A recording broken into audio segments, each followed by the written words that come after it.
Tra le attività del progetto Life Maris riveste particolare importanza il monitoraggio per la valutazione dell'efficacia delle azioni concrete di conservazione realizzate sugli habitat prioritari nel territorio di Villa Simius. Per evitare l'erosione causata dalla rimozione delle piante invasive abbiamo proceduto quasi contemporaneamente al ripristino della vegetazione dunale originaria attraverso l'introduzione di circa 30.000 nuove piante. Oltre alle piantumazioni abbiamo provveduto anche alle semine mirate all'interno delle strutture di ingegneria naturalistica realizzate o a ridosso della vegetazione esistente in alcuni punti scelti.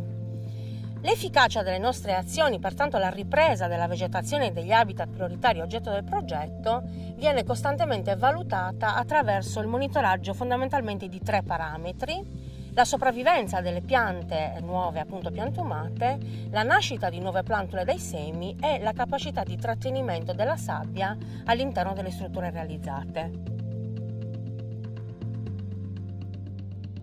Le azioni di monitoraggio servono a valutare l'efficacia nel tempo degli interventi messi in atto su ciascun habitat, sia costiero che marino.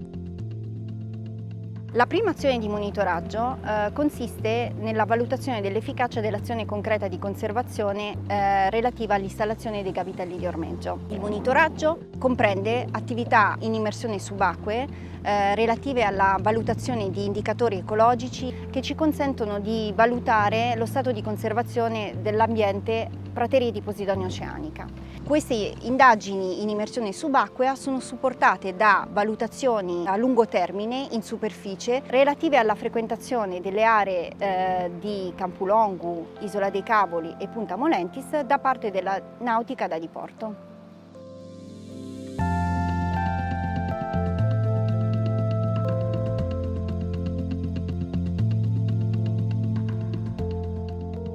Per comprendere l'efficacia degli interventi di eradicazione delle specie invasive, che hanno interessato circa 20.000 metri quadri, stiamo effettuando un monitoraggio sull'intera superficie interessata dalla presenza degli habitat prioritari.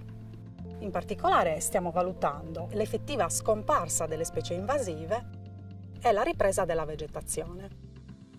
Noi monitoriamo il numero di individui tagliati di specie invasive che muoiono o che ricacciano, il numero di plantule che ricrescono e il numero e la copertura di specie autoctone, ovvero la ricchezza floristica.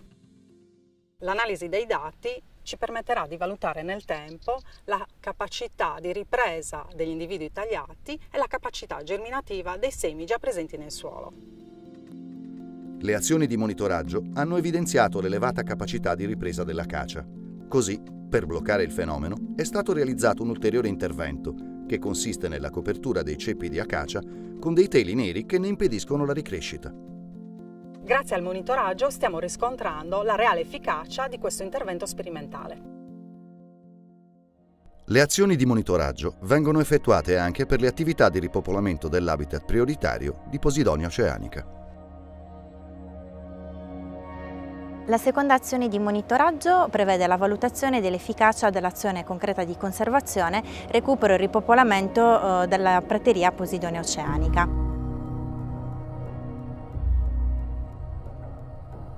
Il monitoraggio avviene esclusivamente in immersione subacquea e riguarda sia la valutazione della presenza-assenza dell'alga Caulerpa cilindracea nelle aree in cui è stata rimossa,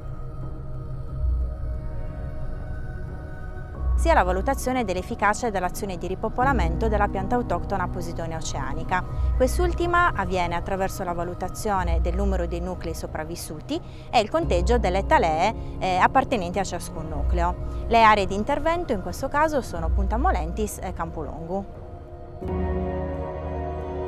Così come per valutare lo stato di salute dell'habitat dunale vengono controllati il numero e la crescita di nuove plantule, altrettanto viene fatto per le praterie di Posidonia in laboratorio, dove viene eseguito il conteggio dei fasci e misurato lo sviluppo delle piante.